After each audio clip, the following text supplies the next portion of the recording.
This is HBR News number 495. Reset the clock. STDs are sexist, where we discuss the news of the week and give it the Badger treatment. Hello, everyone, and welcome to Honey Badger Radio. I hope you guys are doing well this week and that you're laughing at all of this absurdity so that you are not consumed by it. I'm your host, Brian, and I am joined by, as always, my lovely co-hosts, Mike and Hannah. We have a great show lined up for you guys this week, so please be sure to continue the conversations both in the chat as well as the comments section. On this week's HBR News, we're going to be discussing the inevitable allegations against feminist hero and DNC icon of influence online, Harry Sisson. A teacher had a foursome with her students and begged them to wear scream masks. STDs are sexist and more, so stick around. It's going to be a good time. And be sure to join us afterwards for the patron-only show. So I have like a little bit of a double feature for the after show topic. I know we've been talking a lot about the Disney Snow White movie. Stop, she's already dead. I know, stop, she's already dead. But the numbers have come out. It is a flop. It is the biggest flop that Disney's had in a while, according to many reports, and the mainstream media is coping and seething. So I'm looking at two things tonight, and we may not get to it because a lot of times we just end up talking about anything else. But I thought I would. It's always good to have it up as an option. So one is this article from DW.com. I don't even know what DW stand for. I thought it was Daily Wire, but this isn't Daily Wire. This is something else. So DW.com, Disney Snow White opens after racist and sexist fury, because, that's how you know that your product is failing, is when they just accuse the people they're trying to sell product to of being bigots. But then I thought I would contrast it against a much older article that came out in 2018. It's sort of an article. I had to dig this out of the archives from the Washington Post, which is here. It's called Snow White is Dated and Sexist. So here's how I'm telling it to my daughter in 2018. And I thought we might look at the first Cope review maybe. I know about the plot of this remake and how the sort of changes they made to appeal to a modern audience, and then compare it to what this concerned parent wrote about in their article, and how they would change it. It's sort of to give you guys a little bit of perspective on these desires to change our very old classic tales, especially stuff from Western history. This is a German story, the story of Snow White. This is not a new thing. This is not a recent thing. This has been going on for a long time. And I mean, I think that there's a purposeful, disruptive pattern to it. So we'll be looking at in the patron show. If you're interested, I suppose the hunter's refusal to kill Snow White was benevolent sexism. Yes. So here's how I'm telling it. The hunter just killed her, and it only lasted one act, and that was the end of the story. Orders is orders, ma'am. Yeah, I think it's actually they know this stuff's going to fail. They don't care that it's going to fail. No, they know nobody's going to like it. They don't care that nobody's going to like it. They know the browbeating isn't going to work. They know they can't browbeat you into watching, this kind of stuff. What they want to do is see if they can browbeat normies into it. And so they spend all this money making these flops, these predictable flops, to see what percentage of the population is susceptible to being browbeaten by the media into doing stupid shit that they don't want to do at this point in time. And absolutely. So every time we see something fail big, that's the celebration is at this point in time, there's not a very high percentage of the population that can be browbeaten. In fact, it looks like really the only people that went to see it would have gone and seen it just because it was what their political perspective said they should go see, regardless of what the media said. They wouldn't have cared. So the browbeating isn't working at all at this point. Mm-hmm. So It seems like the browbeating will continue until morality improves. Mm-hmm. Yeah, well, yeah, the purpose of it is essentially if they Apparently, can't according to them, recondition or rewrite history or the canon of our culture, they'll just destroy it. And either way they win, right? So right. that's kind of the goal. Yeah. It is to tear it all down and or just change it to the point where you don't recognize it anymore. Well, So it's to see if they can make you eat the poop. yeah. Yeah. So if you want to join us for that discussion about eating poop in the patron show, you have to become a badger yourself by going to feedthebadger.com /subscribe. $5 a month will get you into the Discord server. We'll be able to watch all of the additional content, and you'll be able to find out, will we eat the poop in the patron show that they are trying to shovel at us? There's only one way to find out, and that is to join us. We are not touching the poop. And if you don't want to wake up one morning to find that our content has been removed from the whole internet, then please go to badgerfeed.com. That's badgerfeed.com or honeybadgerradio.com. That is where all of our content lives, that is archived, as well as what is on the website, honeybadgerbrigade.com. So many options, no excuses. All right. So with all that said, let us get into today's stories. So, influencer Harry Sisson. So you guys might know Harry Sisson. He was a very prominent TikTok influencer that was very pro Kamala Harris, Joe Biden, and all of that. And was a very good male feminist. This is one of the things that he sold himself. His brand was sold on. Him being a very good male feminist that does not support convicted felons that are, serial rapists like the evil Orange Man. And it turns out that Harry Sisson himself is facing allegations of manipulating multiple women into sending explicit photos via Snapchat. Reports claim that Sisson, a prominent Gen Z political commentator with ties to the Democratic Party, misled at least 11 women by promising exclusivity while engaging with others simultaneously.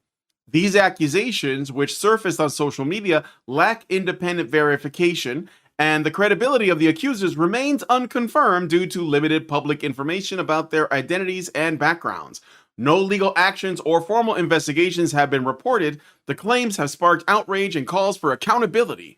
But Sisson has not publicly responded. In addition to that, he has basically disappeared off of social media as far as we know. And all of his friends, so there were these other male feminists that he would they would make videos together and take pictures together. They have completely distanced themselves from him. Reset the clock. It's like Gamergate all over again. So before I add any other commentary to it, I wanted to give you guys the floor to give me your thoughts on the Harry Sisson inevitable outcome. Yeah, it's bollocks. It doesn't even matter if any of this is true. It's all hokey bullshit that has nothing to do with anything. I can't stand Harry Sisson. I think he's a liar and a moron and a mindless mouthpiece for evil fucks. But that doesn't mean I'm going to throw him into the cannibal cauldron as soon as anyone anywhere accuses him of anything. And again, it's not like he's being accused of rape or even abuse. He's being accused of sexting, basically, which is not a crime as long as everyone involved is of age. It's certainly not something I'd do, and it's not something I'd encourage anyone else to do. I mean, it's like strip clubs. If all you're doing is looking, it seems like it would just be frustrating. That's why I've never done either of those things. But it's not exactly surprising that it would be a popular pursuit of a feminist, especially one who only just grew pubic hair yesterday. Feminists don't have boundaries, after all. They have feminism instead. They follow the correct ideology. Therefore, they are automatically absolved of all sins. Look how much I love women. I get to do anything I want. And you'll notice I'm not specifying male feminists. It's always a head desk moment for me when any supposed non-feminist goes ahead and attributes these degenerate traits specifically to male feminists. Like that's not exactly what a feminist would say. I don't like feminists, but male ones are just the worst. Yeah, no, female feminists are just as bad, if not worse. We can confidently assume that all 11 of these alleged accusers were female feminists, and they were doing exactly the same thing Harry Sisson was doing. They were probably sexting 111 different men, like each. They were stringing them all along in the assumption that they had them all to themselves. But when it turned out they didn't have them all to themselves, they pulled a shocked Pikachu face and they claimed they're victims of the fucking patriarchy or whatever. Again, these allegations might be completely false. This might be the media machine dumping Harry Sisson like a Taco Bell shit. They're dropping the nuclear option of the coordinated lies about victimizing women, and they're going, yeah, you served your purpose now, Harry, and you failed. Get fucked. But even if these allegations are completely true, I don't give a shit. These women are not victims, whichever way you slice it. As long as they're, consenting adults, they are adults who consented to sexting. Bigamy is a crime in some places. Having multiple girlfriends is not. Sexting multiple people is not even. I mean, what the fuck do you expect? Did you honestly think you were in a monogamous relationship that only involved sexting? Bollocks. You knew exactly what was happening, and even if you didn't, you're a moron.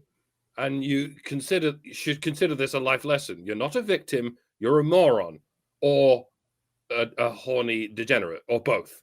And maybe you should try not being these things. Try not being a feminist. That's a pretty good first step. You might find yourself examining your own actions and thinking, oh shit, I'm responsible for these actions. Well, damn, who knew? Yeah, we did. And we tried to tell you. I'm trying to tell you right now, but you're still not listening. So, yeah, bollocks to you. All right, I'm done. So, in other words, big fat hairy deal. This is about the same attitude I have toward this too. For one thing, I don't care who sends naked pictures to whom on the internet, as long as it's consensual and they're all adults. And you don't get to change your mind about it being consensual after you consented, right? Women do this thing where they get into some sort of involvement with a guy and they have a lot of enjoyment in that involvement, or they have some intimacy in that involvement. And then they do the thing that makes an ass of you and me, right? Oh, well, I thought we had something going. I thought we were going to the next level. I thought, but did you discuss it? Was there actually a conversation? Did you make promises and get promises in return? Was there a pattern of trustworthiness displayed? And all too often, with gals that I've been friends with in my life, gals that I've grown up with, and like back when I was early on in dating, before I learned that lesson in like high school, where you're supposed to learn that lesson, or even junior high with some gals, you learn, I learn every single time. Oh no, there's no conversation, but he should have known. And how was he supposed to know if you didn't tell him? And how were you supposed to be sure if you didn't ask him? And what was your trust based on? Oh, but he's so cute. I don't care. What else? What was your trust actually based on? Because that's not a foundation. We did this or we did that is not a foundation for trust. I wanted this or I wanted that is not a foundation for trust. Assumption is not a foundation for trust, especially when you're trusting a guy to know and do things that you never talked about. So this is something that I kind of suspect here. If it was going on with a whole bunch of different women. Now, this does happen. Guys and gals both do this. They both cheat. They both make promises. They both say, oh yes, it's you and only you, and I will be loyal forever. And then they go behind the other person's back and do all kinds of shit with somebody else, right? That happens. Both sexes do it. And it's between the cheater, the partner, and the person they cheated with. And that's it. It's not everybody else's business. It's not something anybody really needs to care about. And it's not like the Democrat Party has ever, in our lifetimes, Gen Xers, been a great bastion of morality.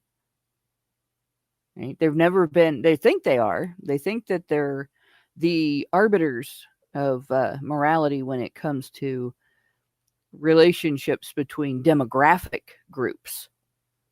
But they've never been about morality when it comes to relationships between people in our whole lifetime. And when they tried to be, they were about prejudice between members of different demographic groups. So they suck at that. They've always sucked at that. And we shouldn't really be surprised when one of them gets accused of something like this. This is not news. Right? This is gossip. A Democrat did Democrat things with other Democrats. Woo! Okay. Go ahead. Bye. Well, I think that there is something to glean from this. So, in terms of whether or not anything like untoward happened, I am with Mike. Flirting with girls is not a crime, but the left is treating it like one, or at least some of the people. But what I don't think this is actually about politics at all. I think that what this boils down to is you have a young guy and he acquired a tremendous amount of status overnight, likely astroturfed by the political party that was basically giving him like all of the ability to be platformed, all of the, ability to make appearances, helping make his videos go viral. Essentially, he was a completely astroturfed, shill for the DNC, for Kamala Harris, for Joe Biden, whatever. And they would give him and his buddies like everything they needed to win debates, or at least make it look like they won debates, increase their status, and so on. And because they're young guys that got a lot of status overnight, then they were obviously they were going to attract girls. And I think that that's what was going on. He was sexting girls, and the girls thought they were exclusive. Turned out they weren't, because why would they be? And it's not even something that is unique to being a leftist or a Democrat. It's just you throw a lot of pussy at a dude, and he's probably going to have a hard time juggling all the pussy. So he's basically like just trying to like from Eddie Murphy Raw, walking around on the stage catching the pussy. Yeah, exactly. It's like Eddie Murphy, exactly. Just like, but like the issue is that this looks like, because we covered this in Gamergate, okay? Whenever you have like what back then we call them SJWs, you have these SJW men, and they would talk about how sexist we are and how much we hate women and how much we use them and how much we objectify them, and then like allegations come out. And every time against these guys, right? And every time it happened, a lot of pro Gamergate people would cheer because it would expose them as hypocrites and all that. And I would always say, and I know I wasn't the only one, but I want to, for the record, I would always say, we don't know if this is because he is, more likely to be predatory or exploitative of women, or if the women he is doing this with are more likely to make false allegations because they're feminists. And I tend to lean towards the latter, because there is a certain attitude that, women who are feminists have about men.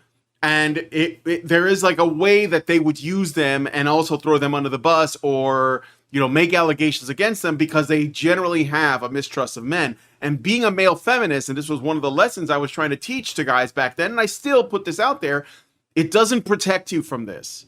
Because these women they only see you as an ally as far as there's something that they can benefit from. But as soon as they don't, they will just they'll treat you like any other man. Because they're ideologically like set up to fear and loathe men. And the longer they have that attitude, the less safe any man is, no matter how close they are, no matter how much of an ally they pretend to be. And so I agree. Harry Sisson did nothing wrong, and I think this should be a controversy, and it kind of is because there probably won't be any consequences. There's nothing they could do to him. He didn't do anything wrong, and I even have a video clip here of one of his accusers admitting that she hooked up with him. So like this is also a product of hookup culture itself. Like you basically go to a dude, you hook up with him because he's high status, and he's high status because he's an astroturf political shill. And then when he basically pumps and dumps or ghosts you or whatever, then you come out with allegations because you don't like the way he made you feel, but you did that to yourself.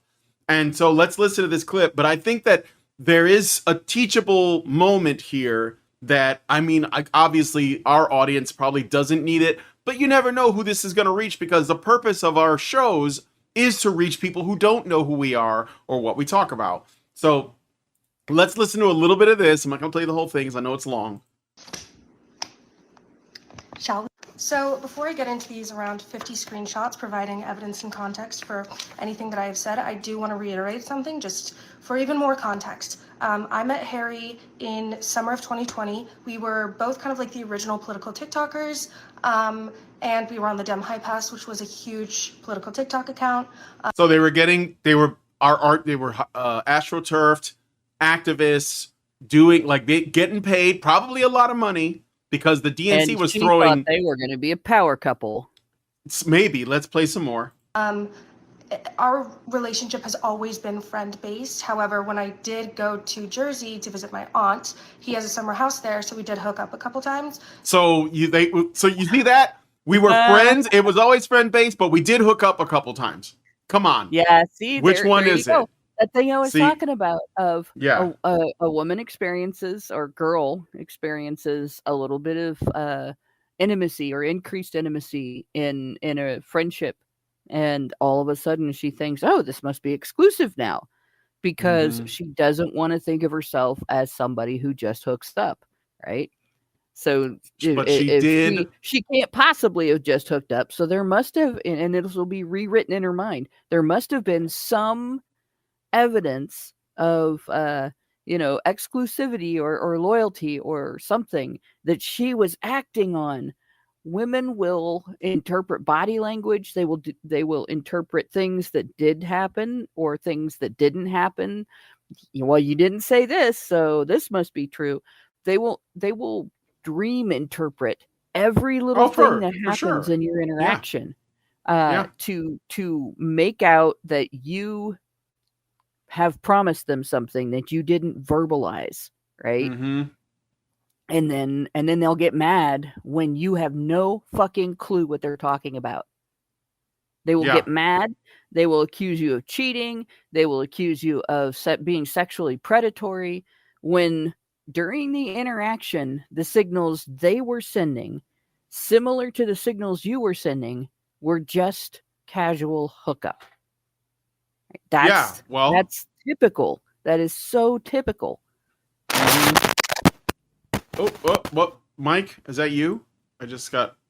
Oh, Mike's muted now. He might be having some issues with the cord. Yeah. So anyway, like what I'm saying is that ultimately, obviously, I don't think Harry Sisson did anything wrong.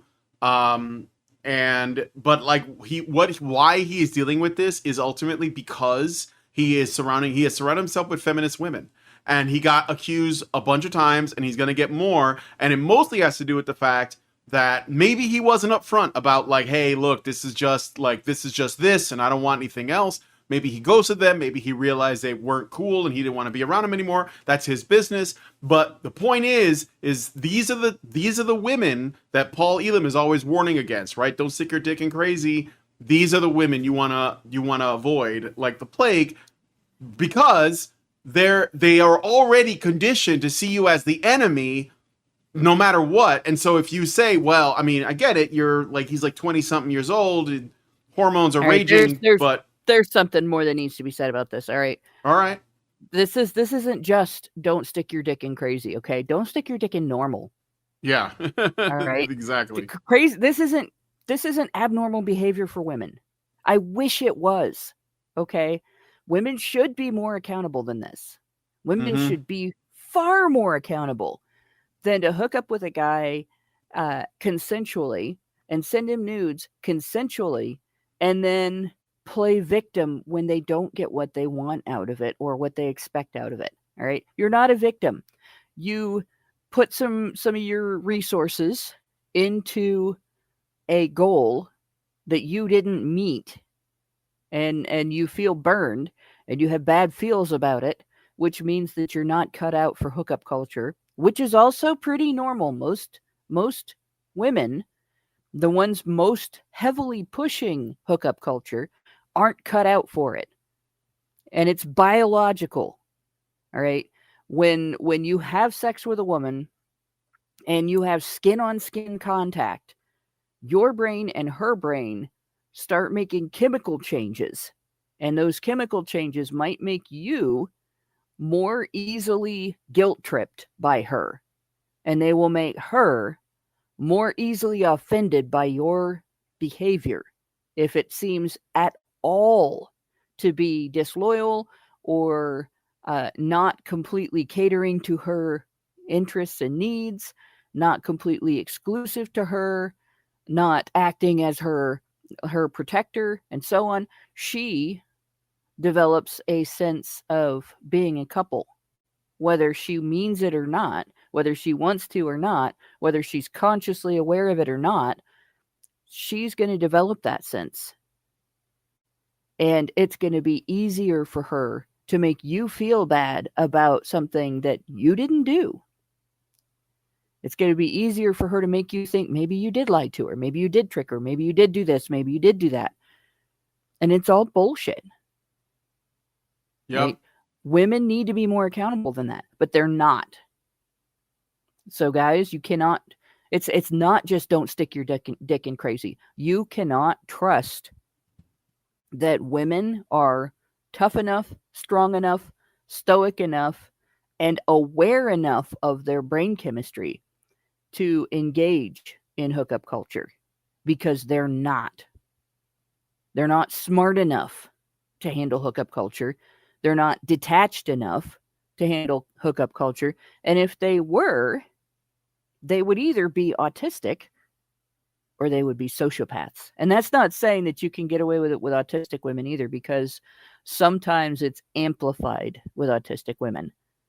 And other times it goes in the opposite direction. Mm-hmm. Where they don't get it, where I don't get as attached, except to one person. Like it would absolutely kill me to lose my husband. But yeah, this is something that you cannot trust women to do. So if you're, and the other thing is, women have a habit of seeing things as flirting that you didn't intend as flirting.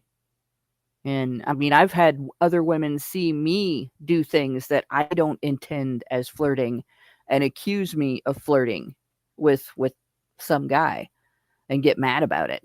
And so, you know, if they're seeing it in other women, they're really seeing it in you. So it's not crazy. It's not, don't stick your dick in crazy. It's very important for people to understand. It's very important for young men in particular, because this is only going to get worse until men start holding women accountable for their choices. Right? It's don't stick your dick in normal. All right. Well, there you go. And one bit of advice for Harry Sisson. Oh, Mike, were you trying to say something? Yes, can you hear me? Yeah, but you're Barely. really low. You're really low. Oh, fuck, okay. Oh, it's okay. Turn up a bit. Yeah. Can you hear me now? Yes. That's good. Oh, shit, my fucking thing. Why did... Oh, Windows... Now you're really loud. Yeah, I know. Fucking whenever it...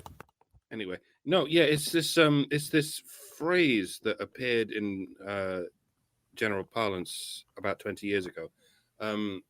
Friends with benefits. You'll have heard this. And it's just... it's a euphemism for fuck buddies without friendship. And that's sort of all it ever was. Like, it's anything other than basically prostitution. It's a transactional relationship, and I know a lot of us will like to say that any relationship between men and women is a transactional relationship, and yeah, I guess it is. But the point is, if you're in an actual relationship that has any real meaning, then it involves friendship by default. The Greeks had 3 different words for love. Eros, meaning erotic, and philia, meaning friendship, and agape, meaning sort of psychological. Familial? Oh. It's difficult to translate, but it's a deeper sort of psychological connection. And all of this avoids the concept of storge or storge. I'm still not sure how it's pronounced, but yeah, if you're really in love with someone, then you're friends by default. The concept we have as friendship should be a given before any such eros is involved, or indeed before any such agape is involved. And if you don't have that in the first place, then the very idea of calling it friends with benefits is an utter misnomer. Like you shouldn't be having sexual relationships with anyone who isn't already ingrained as a friendly relationship. I mean, the idea of having a sexual relationship with someone you're not friendly with is something I don't understand, but other people seem to. Other people seem to understand this notion of a hate fuck. I've never understood this. Like, how can you fuck someone who you hate? Apparently, I don't think that's a thing. I don't get that either. Some people find this erotic in the same way some people have, certain fetishes about choking or fucking shoving someone's head in a toilet or some shit. And that's, this is an almost entirely modern phenomenon of somehow finding eroticism in someone who in which you have no investment as a friend. And I know the word friend itself has become controversial. Like the very idea of men being friends with each other goes, oh, friend, don't call my friend. No, but everything begins with friends. Children have friends. It's the only thing they have. Children don't understand eros and they don't understand agape. All they understand is philia, friendship, and that's where everything should. That's where everything should start. Friendship is the purest kind of love, and yes, it is a kind of love. And if you don't have that to begin with, then you'll forever be flailing around with other kinds of unreliable relationships. And that's I didn't write any of this down. I've been freewheeling this, so I don't know what the fuck I'm saying, but I think I've said the thing I need to say. Yeah. It's interesting you mentioned. I don't know if it's pronounced storage or storge either. I think I'm gonna just go with storage for now, just because we don't really know how ancient Greek was pronounced anyway. I learned that when I tried to look up the pronunciation for my username on Twitter and Reddit, which comes from the names of a particular set of Greek gods. But that's the first love you learn in your life, is family love. The love that is the natural love between family members that grows because you take care of each other and you're each other's safe place and so on. And I think a lot of what's wrong in our society today is that a lot of people are growing up without that, because they're growing up in homes where there's no protector and provider, or there is a pattern of violence, or there is a pattern of neglect. And it's hard to build that sense. We refer to it as natural, but it's not instinctive, right? It's something as a child that you learn from your parents and from your siblings, and you develop it as part of your pattern of behavior toward each other. but it is very real, and it does show up very early, and I've seen its effects in very strong ways, where, you know, I've talked about growing up in a neighborhood where the kids used to get into fights and stuff for fun, but when there was a conflict that was really big and bad, my brother and I always had, it was like there was a string attached between the two of us. You pick on one of us, it hurts the other one and angers the other one. And the anger is much bigger than the hurt, because how dare you pick on my brother? How dare you pick on my sister? And that building on that early lesson of dedication and consideration and concern for each other develops in the person the ability to grow all of the other types of love in a healthy manner. And when you lack that, when you have daddy issues, or when your parents beat on each other, or when your parents didn't pay any attention to you because they were too caught up in their own lives and they didn't care, you end up developing unhealthy patterns that make it difficult for you to build those types of love. And yeah, siblings fight horribly with each other, right? Siblings will beat the hell out of each other, but they become one person when you pick on one, right? They immediately, it's us against you the minute that you pick on a sibling. And, you know, that's the type of thing that you learn. And just like couples will argue with each other, right? But a woman who has developed a healthy capacity for love and a healthy capacity for building love, if you say something shitty about her husband, she will destroy you. Same thing with a man. You don't talk about his wife that way, right? And if a woman talks shit to other people about her husband, that's a sign that she hasn't developed that. If a girl comes out with this kind of bullshit, every single one of those women that has condemned this guy as some sort of predator because they consented to things with him and they didn't get what they wanted out of it, they don't know how to actually build love. They're crippled. And I would say that today, in modern society, with the ever-growing body of children born out of wedlock and raised out of wedlock, that problem is only going to get bigger, and it's only going to get more and more dangerous to screw around in some kind of free love or hookup culture. The sexual revolution was a lie. Stop believing in it. Don't dip into it. Guys, you can't trust that.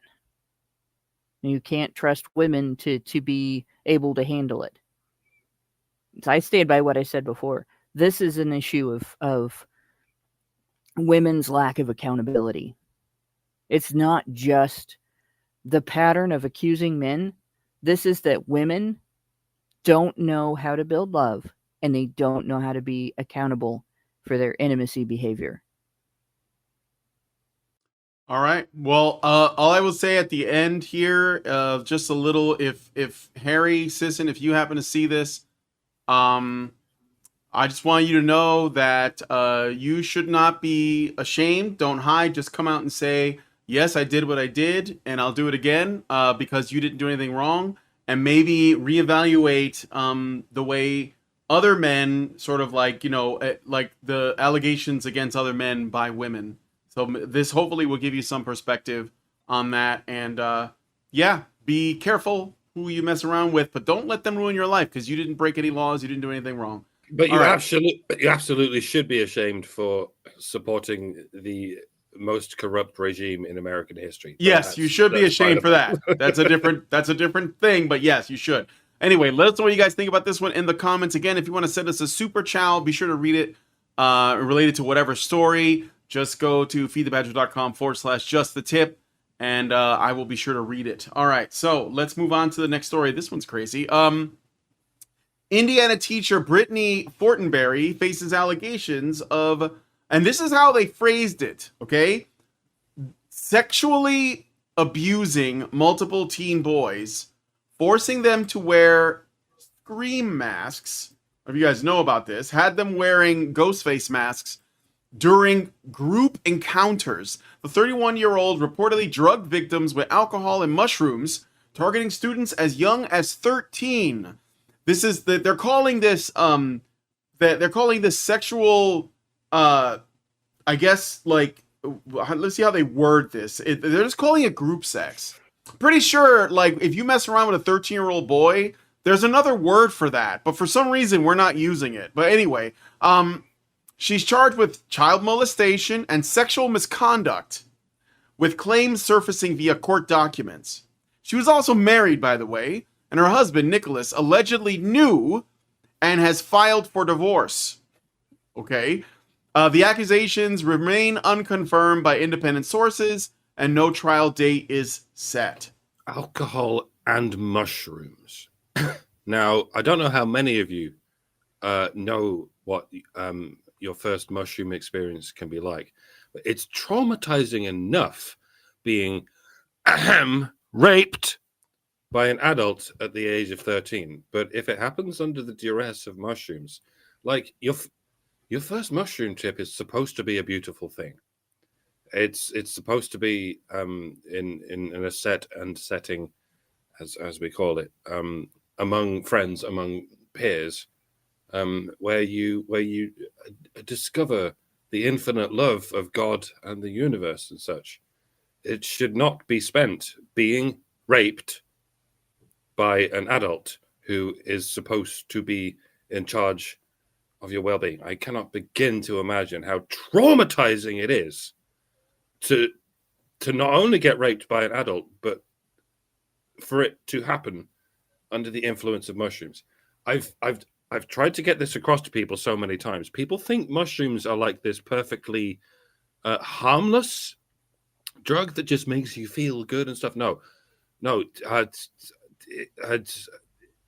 mushroom I chip heard it awakens your demons.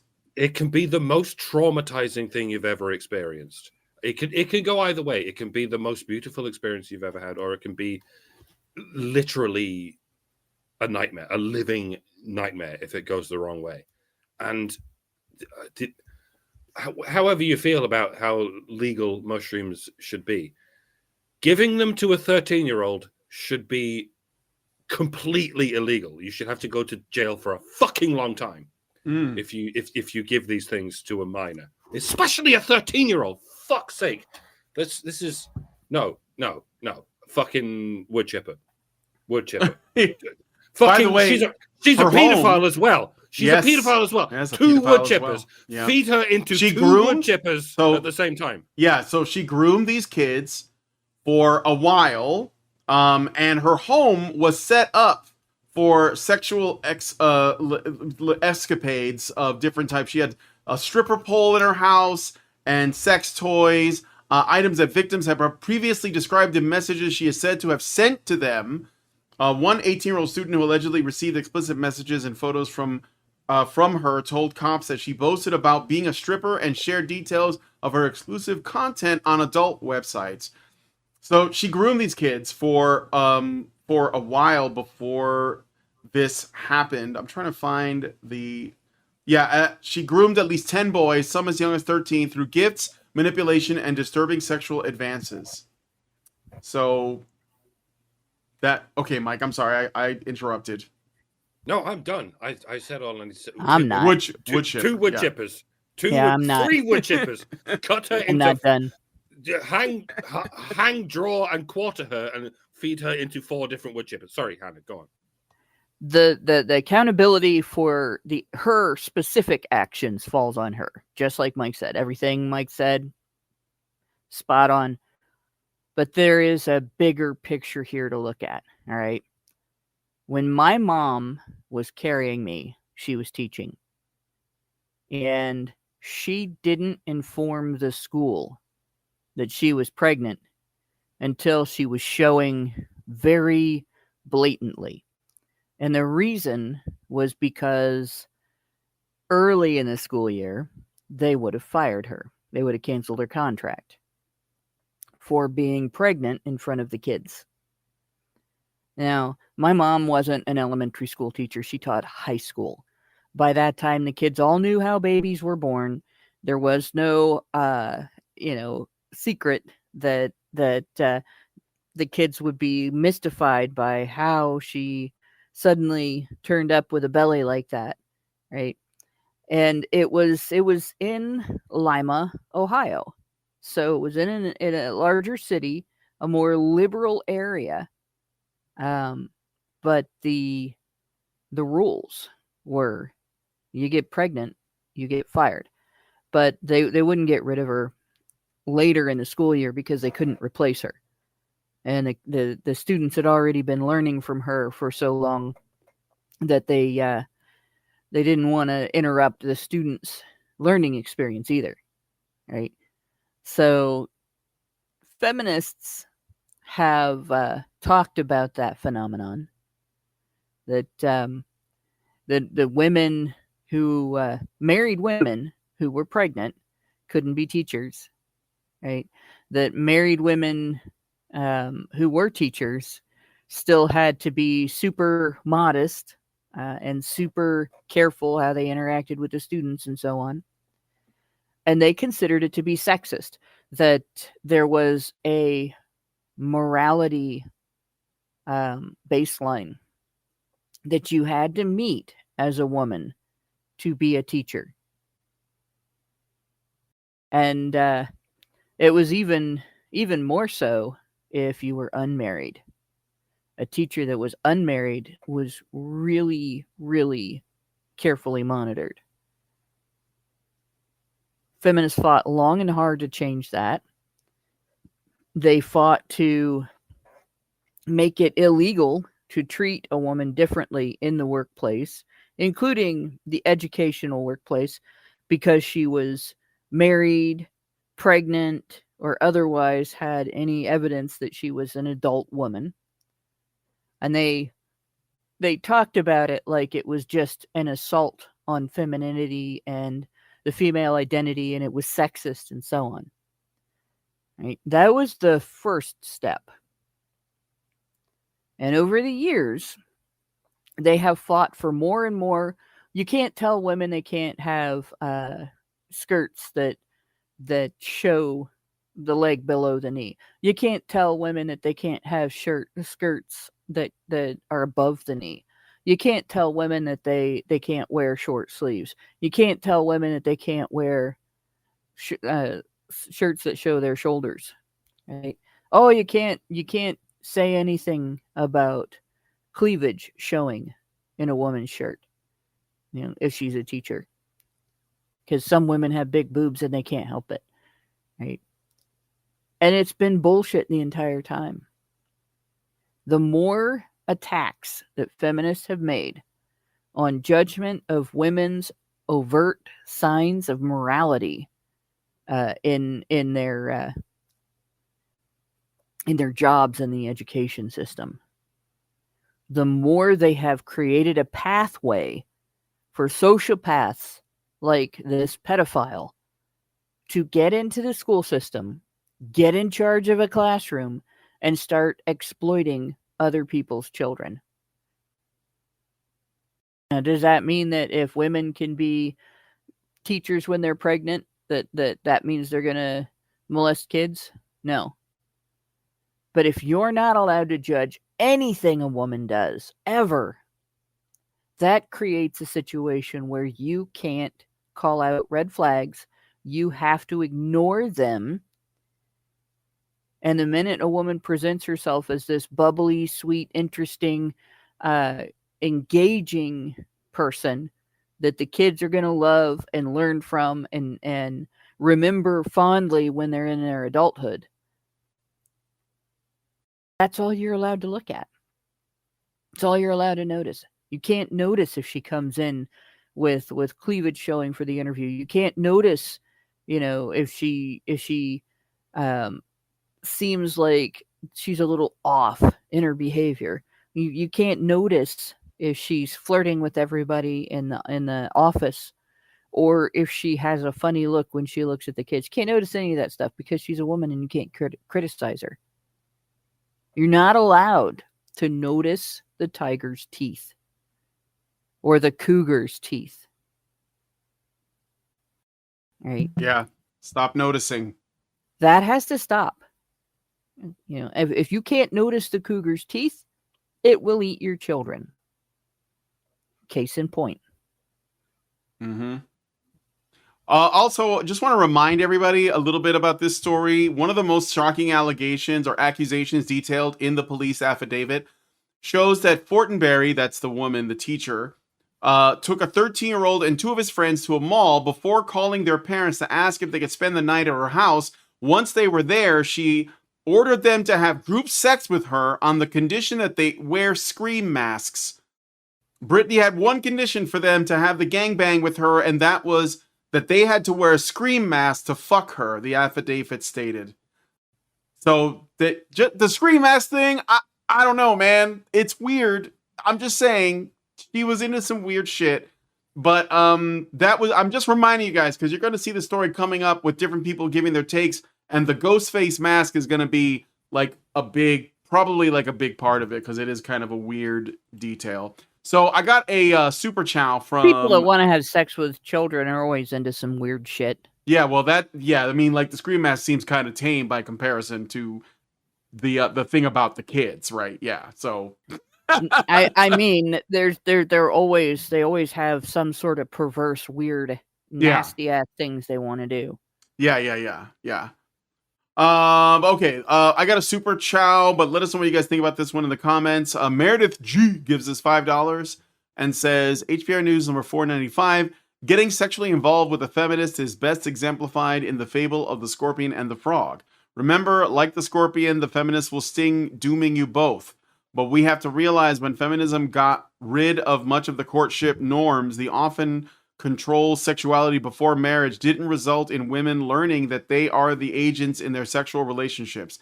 Keep in mind that during sex, the hormone that helps a mother bond with her baby during breastfeeding passes between a man and a woman as part of that skin-to-skin contact. So this will give a woman a false sense of connection, and that is one of the reasons why women can't handle casual sex no matter how much they say they can. Yes. All right. Yeah. Thank you for that, Meredith. All right, we're going to move on to the next story. So let me know what you guys think about this one in the comments. I wonder if the mask isn't to so that she doesn't see their face and realize how young they are.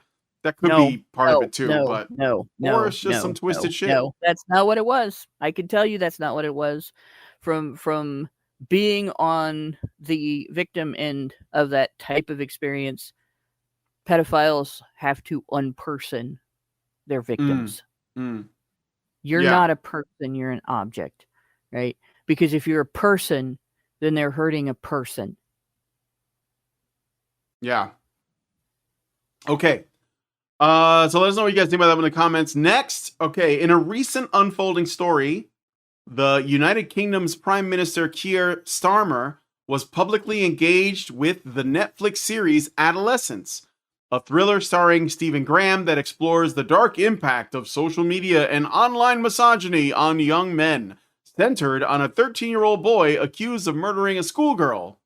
Starmer, who has watched the series with his teenage children, endorsed its potential as an educational tool during Prime Minister's questions on March 19th, 2025, supporting Labour MP Annalise Midgley's call for screenings in schools and Parliament.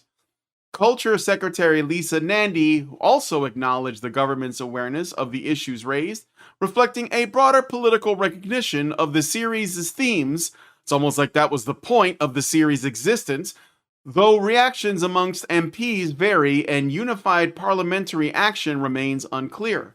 It's fiction, by the way. I know.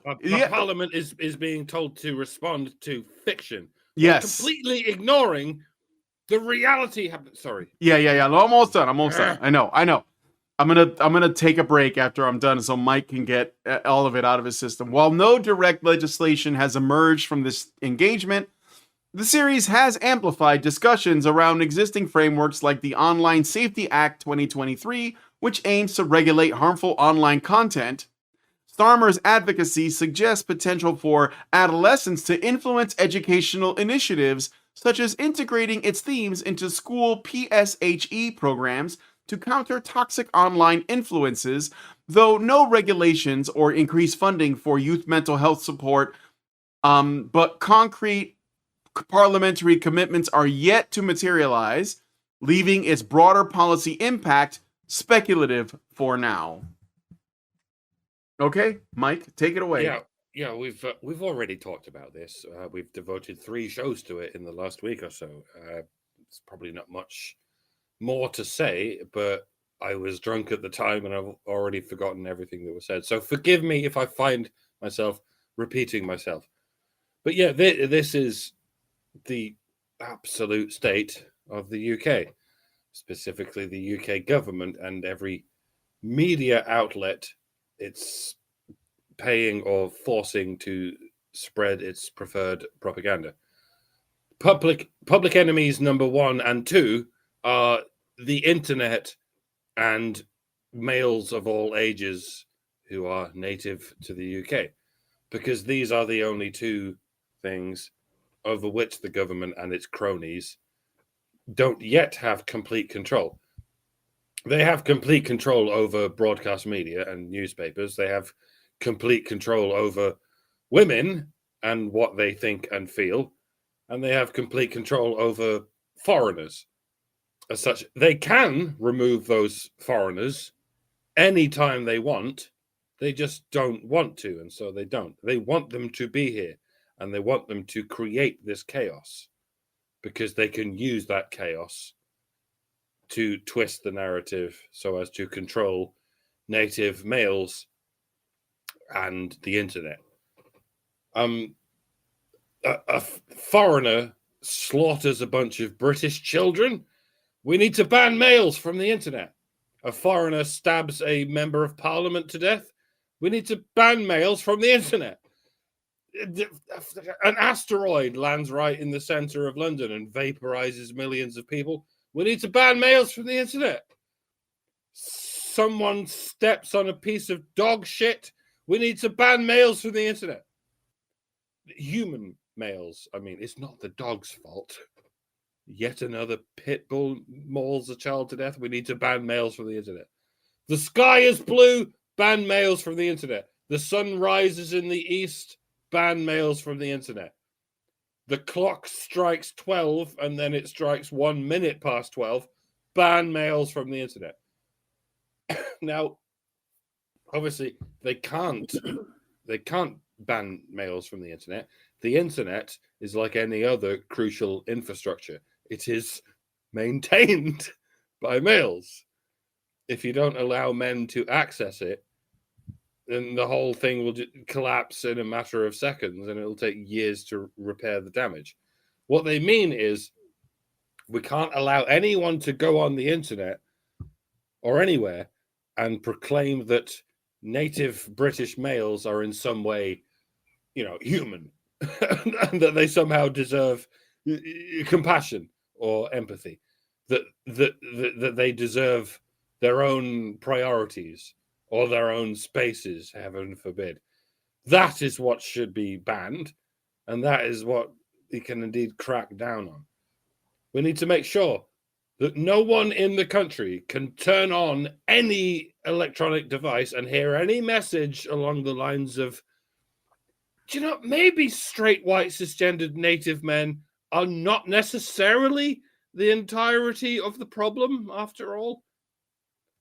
Because that message must be what is causing all of these murders and all this violent terrorism.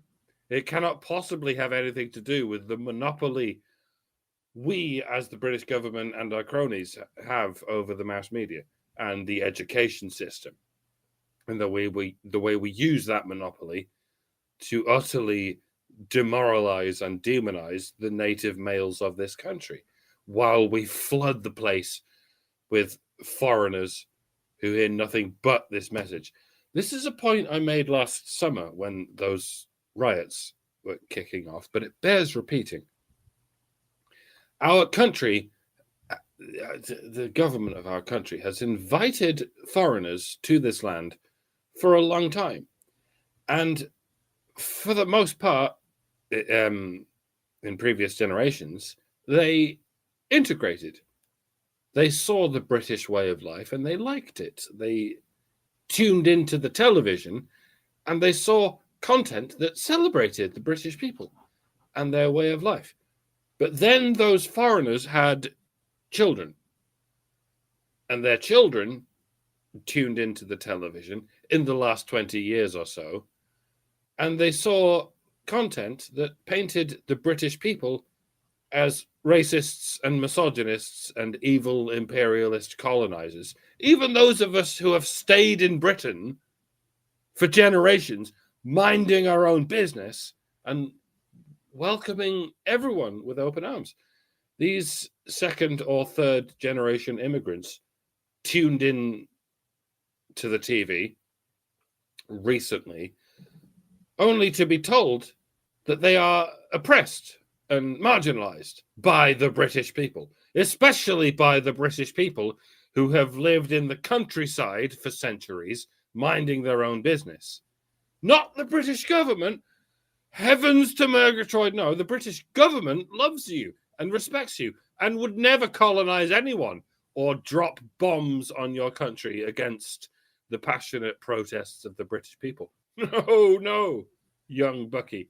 It is the plebs who hate you and murder you and rape your land of its resources. It's old Alfred, the little old man down the road. He is the bad guy.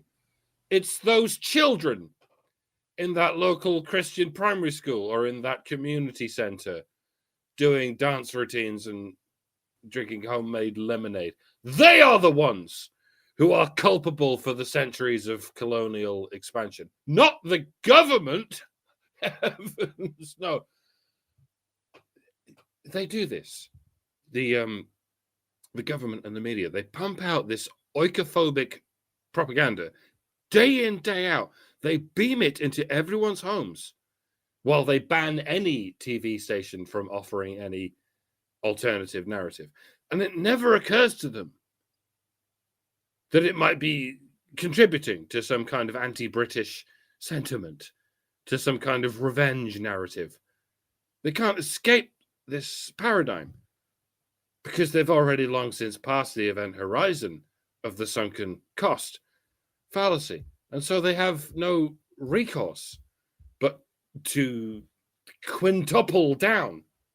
They are now at the point at which they have made a 13-year-old child the poster boy for everything that is wrong in the world.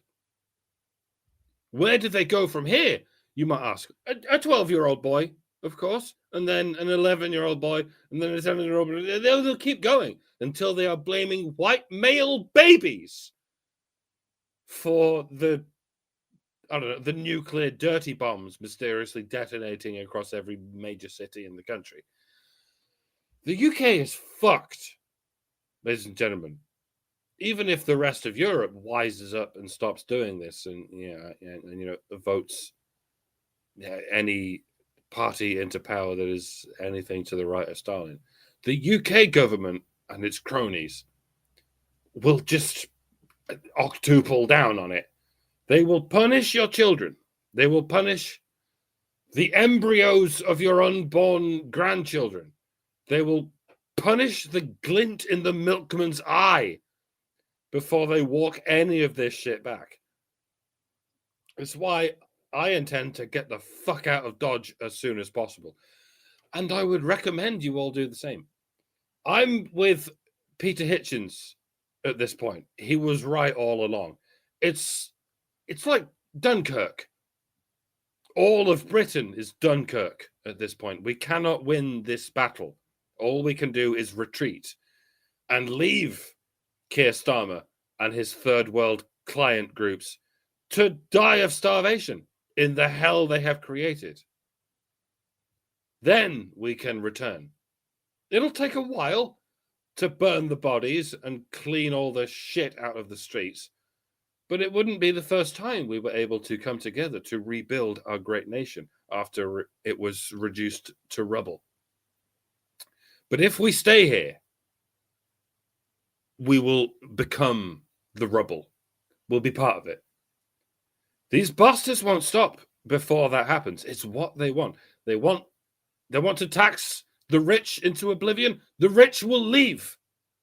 Want to tax the farmers into oblivion? The farmers will leave. You want to slaughter our children and blame us for it? We will leave. At least I hope so. I know it sounds passive. I know it sounds perhaps cowardly. But that's what some people said in Dunkirk. Those people tried to shout, "You sniveling cowards, why are you retreating?" And then they got shot in the head before they could finish their sentence.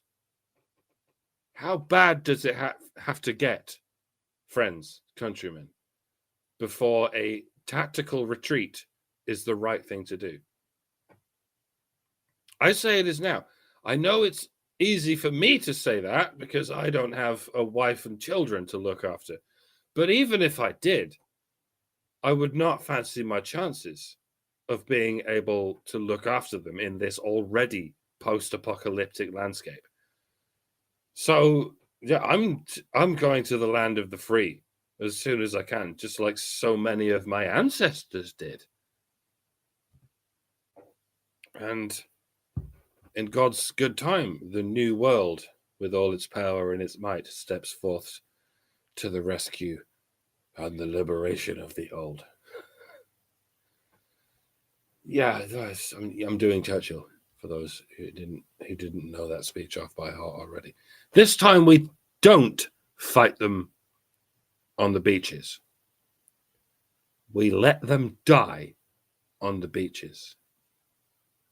And then we come back and we kick their rotted corpses into the sea. We are Britain. What do I mean by that? Well, we are not soil. We are people. We are not the British soil. We are the British people. And we will survive and prosper wherever we may find ourselves. Rule Britannia. Hannah? Hannah, are you there? We lose her.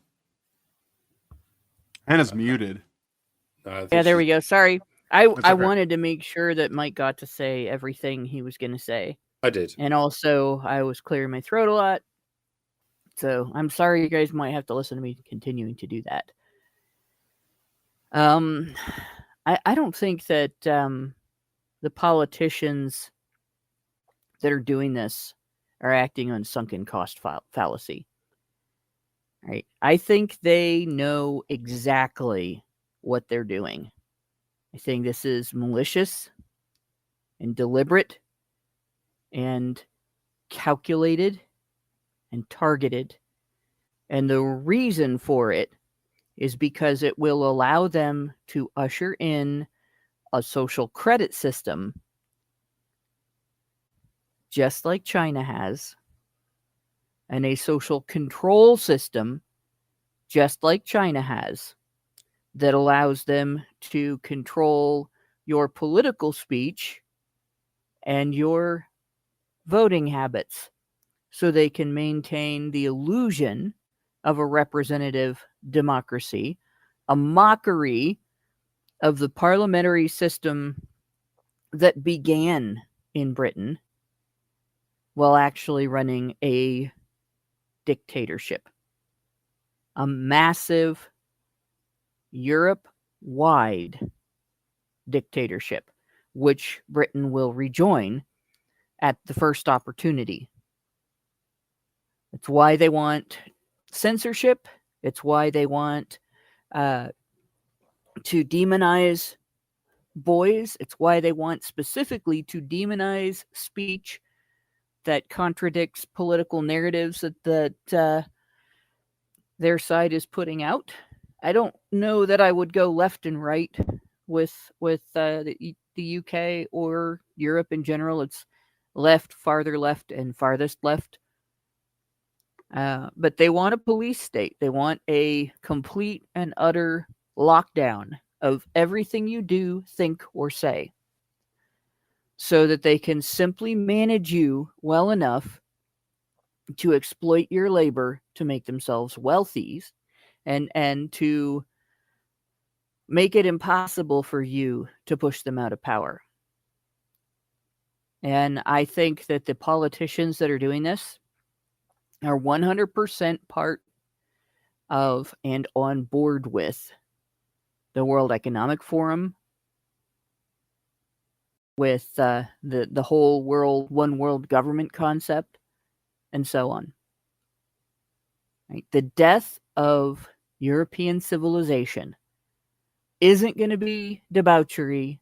It isn't going to be World War 16 or whatever we're up to. I think we're actually still fighting World War II, and it never ended.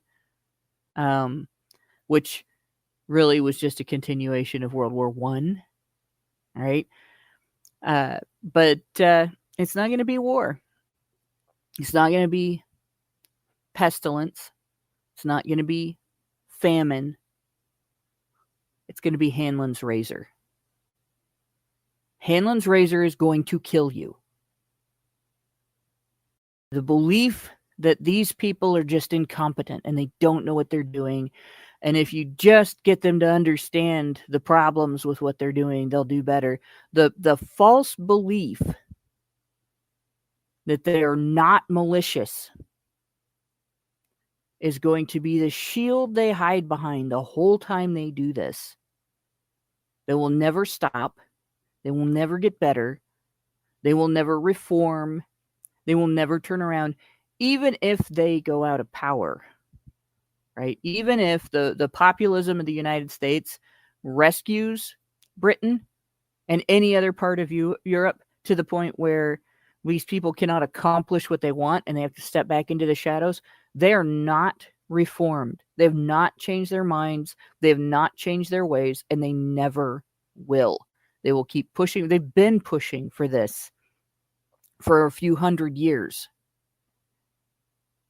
And they will continue to push for it until they get what they want. And if they die in the process, the next guy will step in and fill in their spot. So, yeah. Thanks for Hanlon's razor, guys. Which, by the way, started as a joke in a book about Murphy's Law. It's not worth anything, and you shouldn't use it. Yeah. All right.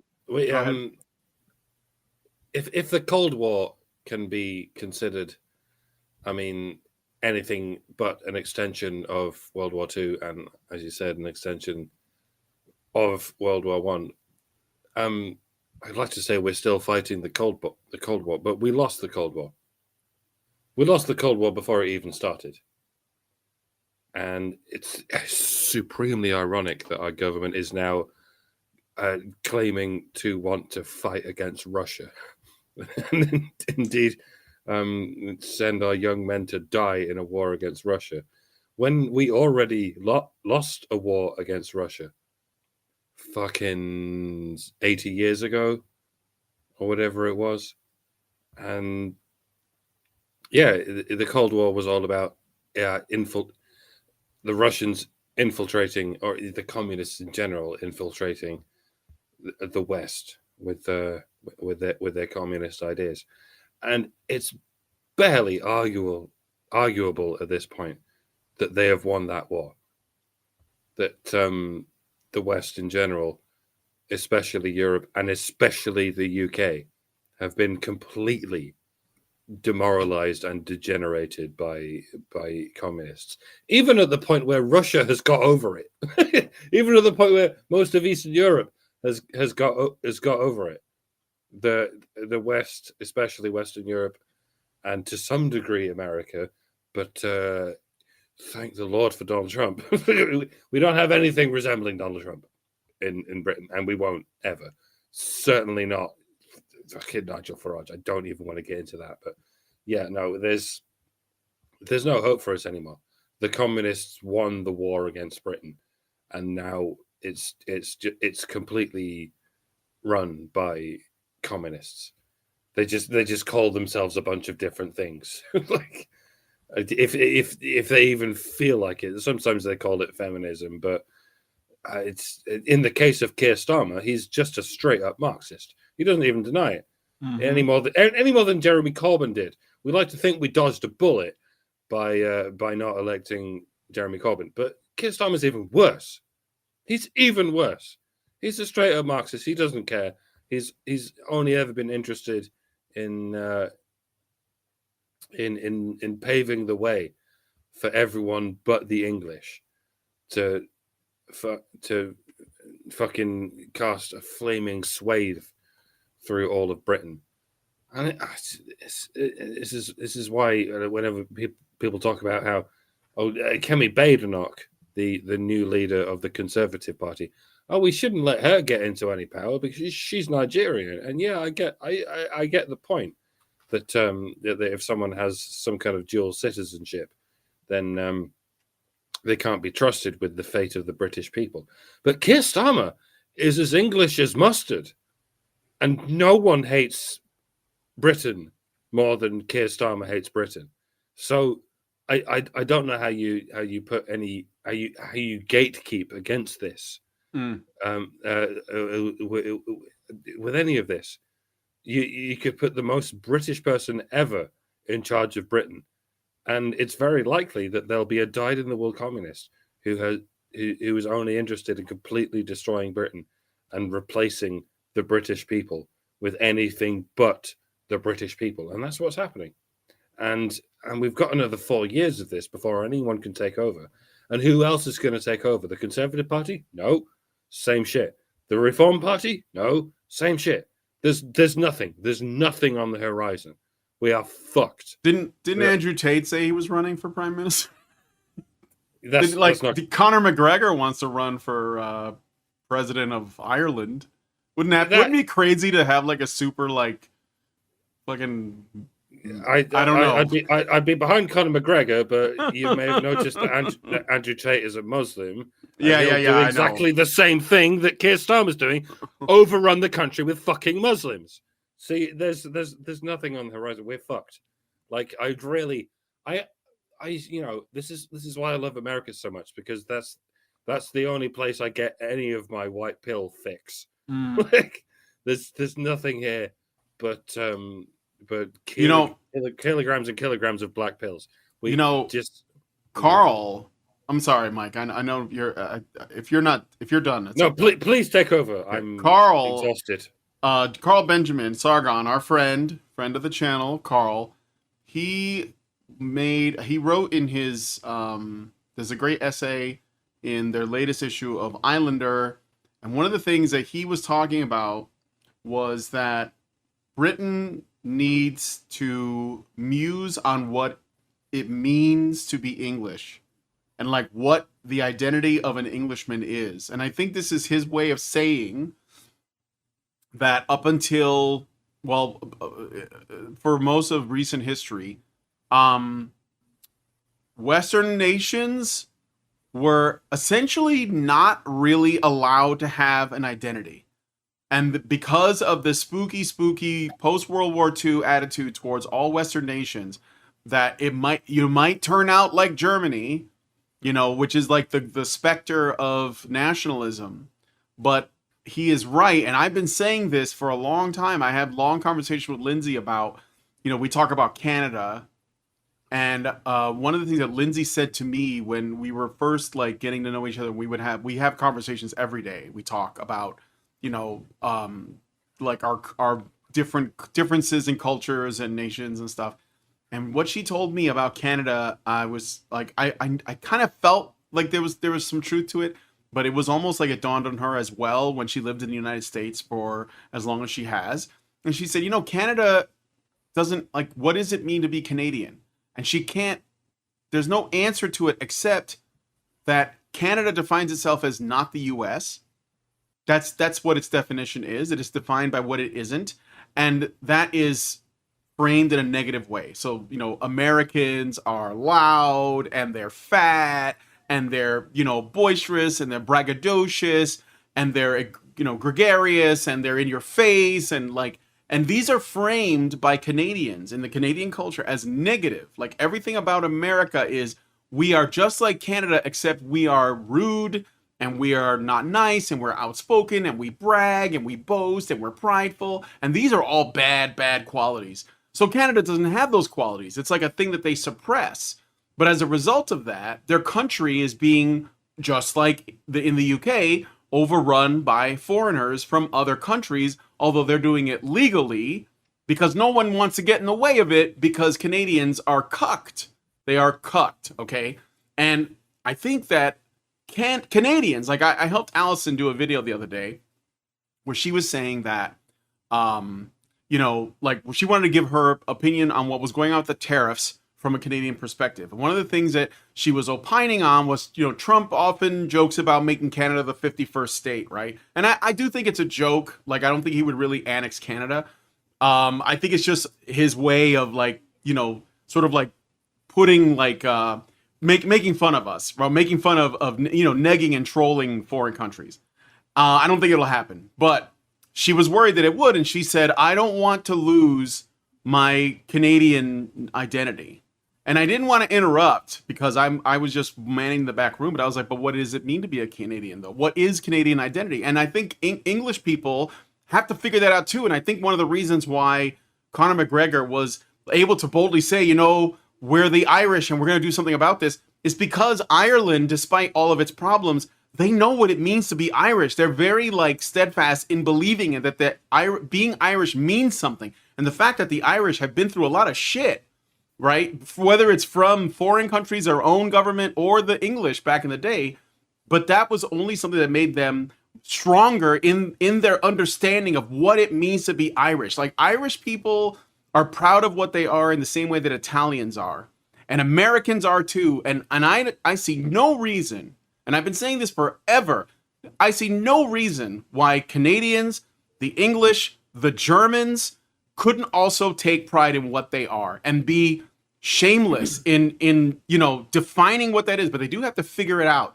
And so I believe, because I love the English, I love you guys, I love Canadians, I'm not throwing shade, but they have to stop essentially positioning themselves culturally as not those loud, boisterous, you know, right-wing Americans, because it's like it doesn't help you guys because we're just doing what we do now. Like you know, the election of 2024 was a referendum. It was basically Americans, mostly men, saying, you know what, we've had enough. They said no to this essentially gynocratic system, and they have rejected it wholesale, and women are losing their minds, but we don't care. We're just getting shit done.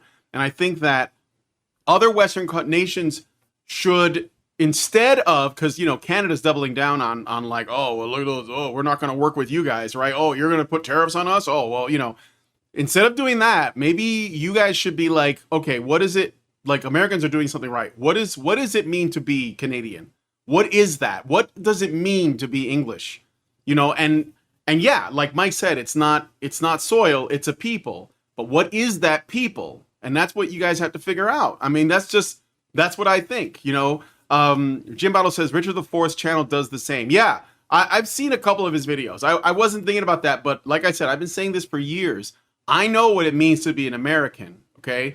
But I don't think that other people take that into consideration, and maybe that's because we've lived in, you know, such a secure, such a prosperous and thriving first world that a lot of people, and I include Americans in this, take what we have for granted. And I think that generally comes from a very insecure, narcissistic, feminine perspective. And that gets out into the world and it starts infecting everyone. Don't be too proud of what you are. Don't be too, you know, whatever. Don't be too like, but braggadocious. Don't state what you need. Don't say no to people. Be agreeable. Don't rock the boat, you know. And it's like, no, that's how you get fucked. So that I think that like, maybe we as Americans can be somewhat aspirational and help Canadians and the English and Europeans find their identity and figure out what it means to be French, to be German, to be Swiss, to be Spanish, to be Italian, to be Irish, to be Scottish, right? To be Welsh, for God's sakes, I don't know, to be South African, to be Australian. You know what is underneath all of that?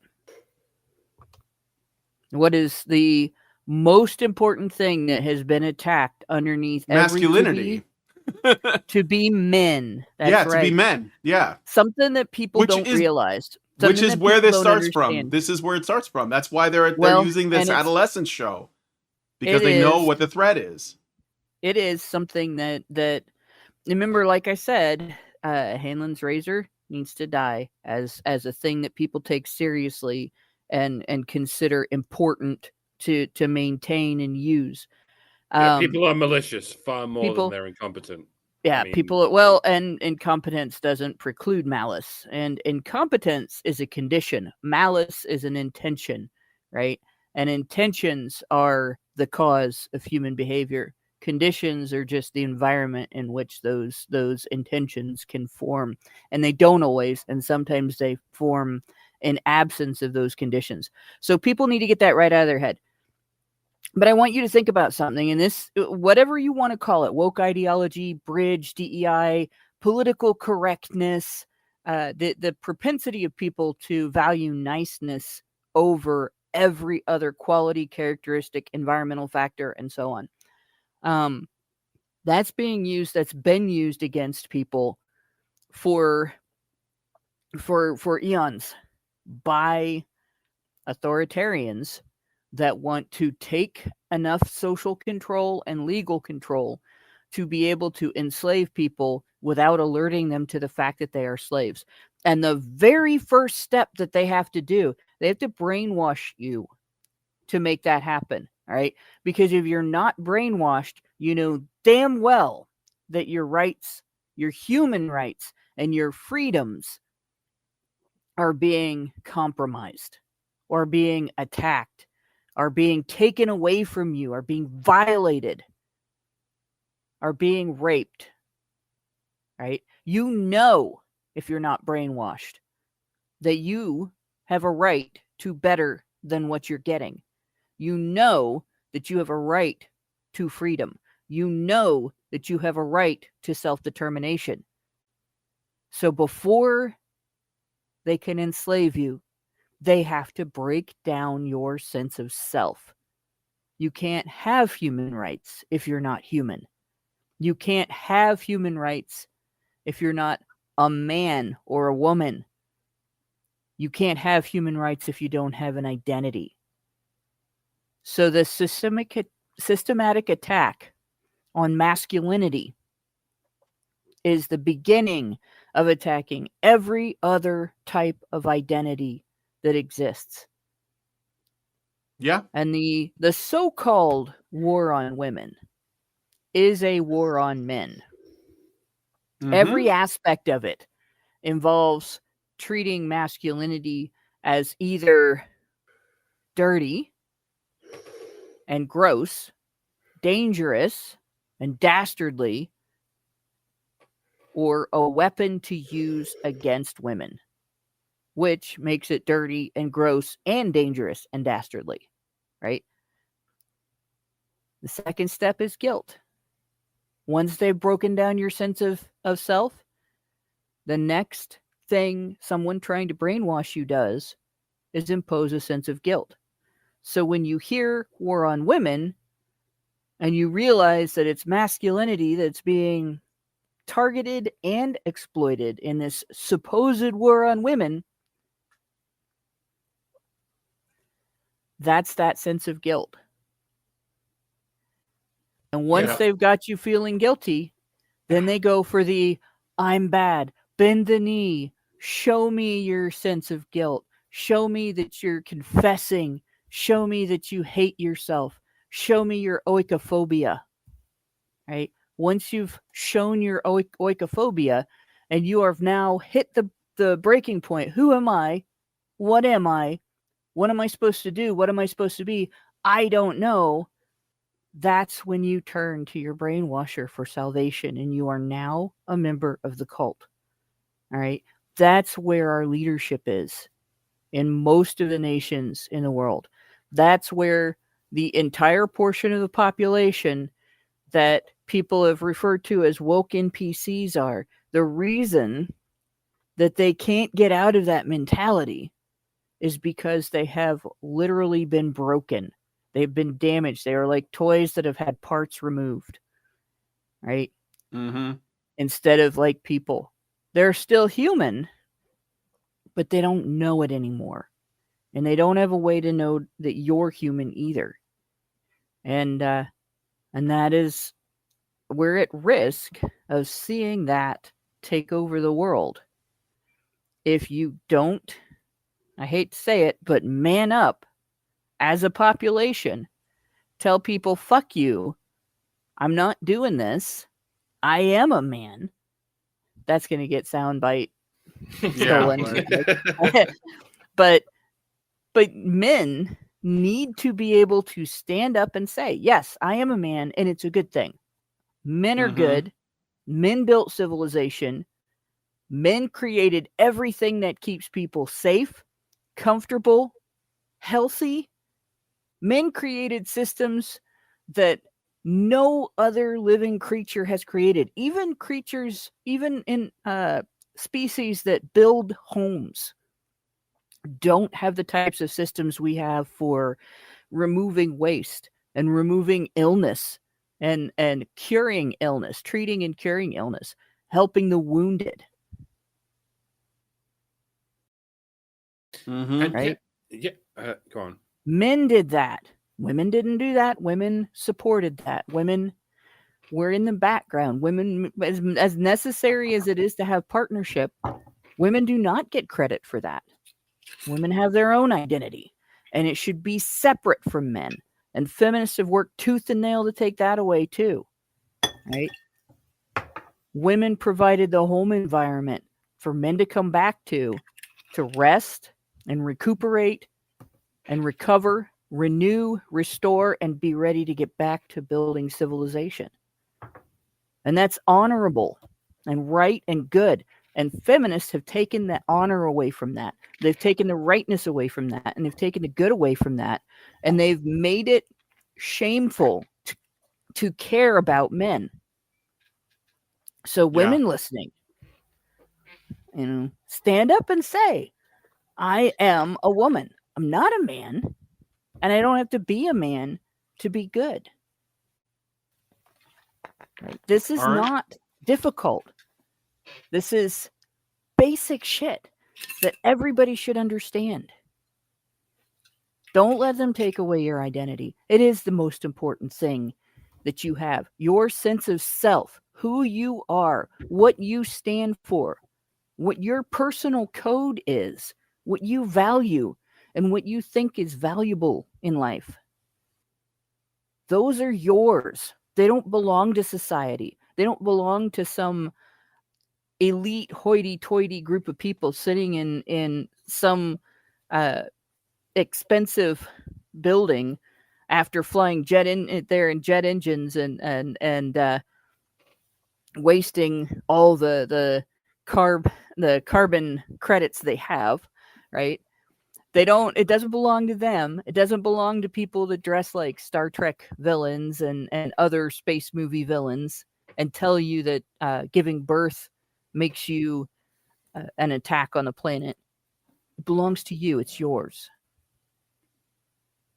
All right. Don't let anybody take that away from you. And it helps to be able to outline some things that make your people not necessarily unique, but at least something you can attribute to your people and their personality, even if it's just stereotypical. There are several things I can outline as British. Empiricism. Isaac Newton. We practically invented what we call science. While the French had Pascal, it was just dealing with subjective approaches to life. in Britain we had Isaac Newton, we had empiricism, we had you have to do experiments, you have to examine these things and make sure that you can describe what is real in terms of experimentation. We had that. We have individual liberty, the likes of John Locke, the things that that America inherited on our behalf. It's not about collectivism; it's about individual liberty. We have politeness. I don't think I need to expand on that, but I will later. We have kindness to animals. There are so many countries that treat animals as nothing but food or guard dogs. Our dogs are not guards. Our dogs are practically members of the family. That's how much we like animals. That's how averse we are to being cruel to animals. We are very averse to cruelty to animals, right? Mm-hmm. Sports and sportsmanship. We invented most of the world's favorite sports, like football, like cricket, rugby, and other countries have versions of these sports, but we invented them. The rest of the world got better at them than we are, but we invented those fucking sports. Yeah. Innovative music. Despite being a relatively small country, we have so many of the world's most successful and most celebrated musical artists, especially in the last century. We I need to go into that. Rustic food with fresh ingredients. Yeah, we don't need powdered onions. We have onions. We don't need powdered garlic. We have garlic. We don't need any of these things. We have salt and pepper. That's all you need to season the already delicious ingredients we have. Mm-hmm. Like all this beef and pork and stuff. A rich, expressive language. English has more words than any other language by quite a long margin. There's like 500,000 words in the English language. A dry, self-critical sense of humor. I'll come back to that as well. A nice cup of tea, a pint down the pub, in peace and quiet, forever and ever. Amen. And yet, I come back to politeness and self-criticism, especially, a self-critical sense of humor. The British like to deprecate themselves, and this is indeed something that most other countries don't have, and we express this in our humor. We express it in a humorous way. Like, we suck, don't we? Yeah, we do. Like, this is a big difference between American comedy characters and British comedy characters. American comedy characters like to big themselves up and be like, yeah, I'm right about everything, and that's what's so funny. But British comedy characters are like, yeah, we suck, don't we? And that's what's so funny. And that is, I think that's the pivot point at which everything went wrong. People took that too far. Yes, we like to deprecate ourselves. Yes, we like to be polite to a fault. But it's possible to hold that as a point of principle, but it's possible to take it too far. And this is our problem. So many people have taken self-criticism too far. You can be self-critical in a humorous way that doesn't go too far into an ideological way. And this is what's happened to us. The people have taken self-criticism to a non-humorous way. Like, we're the worst, aren't we? Yeah, we really are. And so we should destroy our own culture. And I'm like, no, we can be self-critical in a way that prevents us from becoming Nazis. Like, this is why the British Empire was nothing like the Nazi Empire, and nothing like the Chinese Empire, and nothing like the Mongol Empire or even the Roman Empire. We were able to, frankly, enrich the world. And because we have this sense of self-criticism, we can be like, yeah, we know we do things wrong sometimes, and we're able to make humor out of that, and we're able to be excessively polite. We're like, can you not do these things? Can you?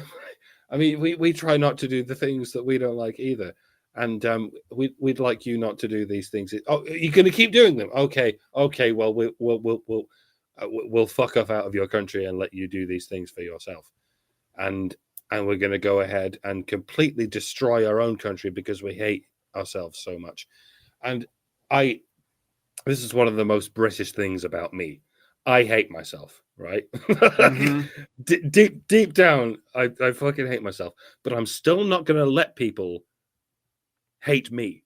If someone comes to me telling me how much they hate me, I'm going to be like, all right, I may hate myself, but I'm not going to let you hate me. I'm not going to let you fucking drag me down. That's not your job. That's my job. Okay? And I'm going to take myself down as far as I feel I need to take myself down, but no further, right? I'm going to have humility, and I'm going to keep myself from becoming an overly self-confident, overly self-assured dickhead. And, you know, this is something I admire about Americans. Like, you're quite willing to go, yeah, no, we rule. We're the best country in the world. Fuck you. And that's great. I'm okay with that. I enjoy that difference between British and Americans. But me, I'm British. I push myself down a little bit, but I'm not going to let anyone else push me down. That's for me to do. Yeah. That's, you know, but I'm not going to go too far. I'm only going to go as far as the Socratic method will allow me to do. I'm going to be like, maybe I'm wrong. Yeah, maybe I'm wrong. But if someone else tells me I'm completely wrong, I'm like, no, I'm not completely wrong. I'm just not completely right. That's the British way. That's the British mindset. Like, we're not the greatest thing in the world, but we're not the worst thing in the world either. Like, we try and find that happy medium, and that's why we've been such a force for good in the world, because we can find that happy medium between we're the greatest and we're the worst. I know I'm not the worst person in the world, even though I sometimes, you know, make jokes about me being the worst person in the world, and I know I'm not the greatest person in the. I mean, you shouldn't, but no, I'm not the worst and I'm not the best, but I make jokes along both of those lines. Yeah, sure. I'm aware that reality. In reality, I'm somewhere in the middle. I'm not the greatest and I'm not the worst, but I make jokes along both of those lines, and that's you know, that's the happy medium that we look for. That's the fundamental element of Britishness, to me. Like, we push ourselves down and we push ourselves up. We do both at the same time to try and find that happy medium. And we did. Yeah. And that's why we became, frankly, the most benevolent empire in all of history. To a fault. To a fault, yes. Yeah. But, you know, we're much better than any other empire in history. Like, we're much more benevolent than the Roman Empire or the Nazi Empire or the fucking Napoleon Empire or the Russian Empire or the Chinese Empire. And America's never really been an empire. They've tried to keep themselves to themselves until, you know, the last half century or so, and then it got a bit fucked up. But you know, that's largely because of the kind of warmongers that are currently trying to burn down all the fucking Teslas. But, you know, there's a different thing. Oy vey, shut it down. All right. Well, just remember one thing: being born human, you stand on the shoulders of giants already. And being born with a Y chromosome means that the giants whose shoulders you stand on are the ones who created shelter because of weather, and agriculture because of hunger, and medicine because of illness and injury. They're the ones that created language because of travel and distance and trade and a need for communication. They're the ones that created writing because we needed communication to last longer, because we needed to be able to educate. The giants whose shoulders everyone born with a Y chromosome stands on made everything better throughout history.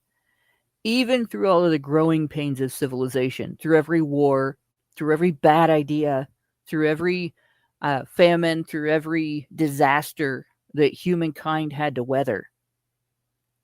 Just remember, the reason that humankind is still here is because we have men. Yeah. Every country should make sure to preserve its men and their traditions. Yes. Every country. It's a shame that so many countries don't. Yeah. That's right. All right. Well, let us know what you guys think about this one in the comments. I did get a super chow I'm going to try to read out here. And I think we're going to have to go into the patron show because we're way over time. So we'll look at this STDs are sexist thing in the patron show. So you're going to have to join us for that afterwards. But the one good man gives us $5 and says, obvious point, but these boys will be told they are lucky. And what's wrong with you? Are you gay or something? They'll use their claims about toxic masculinity to shame boys into submission. Yes.